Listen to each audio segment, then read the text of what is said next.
In some rock news, Robert Plant is talking about Led Zeppelin again. Let me say, reluctantly talking about Led Zeppelin in a new interview that he just gave to Esquire magazine. Now, he came on to talk about his solo projects and the solo tour that he's going to be doing coming up.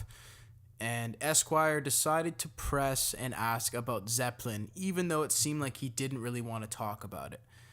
And Plant then suggested that he would be a whore if he were to agree to partake in a Led Zeppelin reunion. So here's part of his quote. I took a couple parts of his quote from Esquire magazine. He says, quote, "All those projects, well, they're going to do somebody some good somewhere, and that's good. But you don't have to talk to me at all if all you want to know about is Led Zeppelin. 38 years ago, John Bonham passed away. That's all I know. That's it.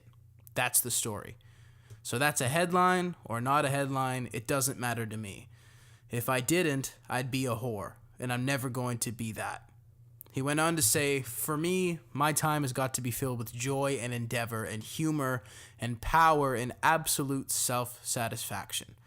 That's not with Led Zeppelin. That's doing what I'm doing right now with this band on this tour."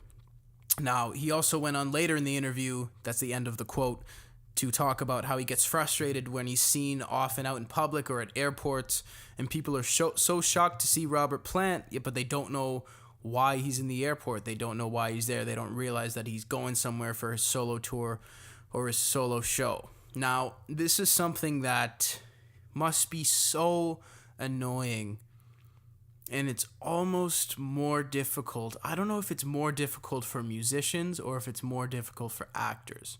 Because if you look at someone like Daniel Radcliffe, for example, he struggled for a long time to get out of that Harry Potter role. You know, everybody looked at him, all they saw was Harry Potter. And there's many other actors in many different scenarios they do these famous roles that they're synonymous for, and they get almost typecast, but they're eventually able to break out of it. But with musicians, especially in rock and roll, it can be so hard to just detach yourself from that. And I feel like Led Zeppelin is like a very rare, unique case just because of how amazing the band was and how skilled they were, mixed with how short-lived it was, even shorter than Guns N' Roses, for example, which is something that was like tragically short-lived, even more short-lived than that. And they just put out such a powerful blast in such a short period of time that I feel like it's almost impossible for Robert Plant to shake the Led Zeppelin thing.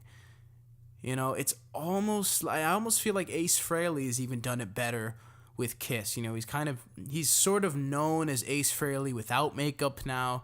He's sort of known for his solo shows.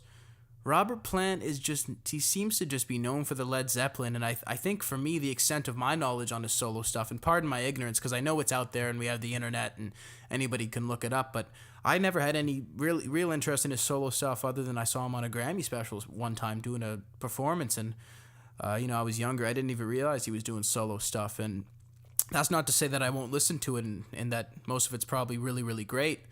It's just that people want Led Zeppelin back with a passion. So I feel for Robert on this one, but I think he should follow his heart. I think he should do what makes him feel happy and fulfilled and satisfied, as he mentioned.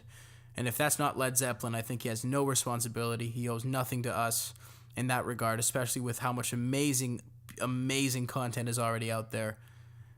And I wish him a happy rest of his life. Bless him.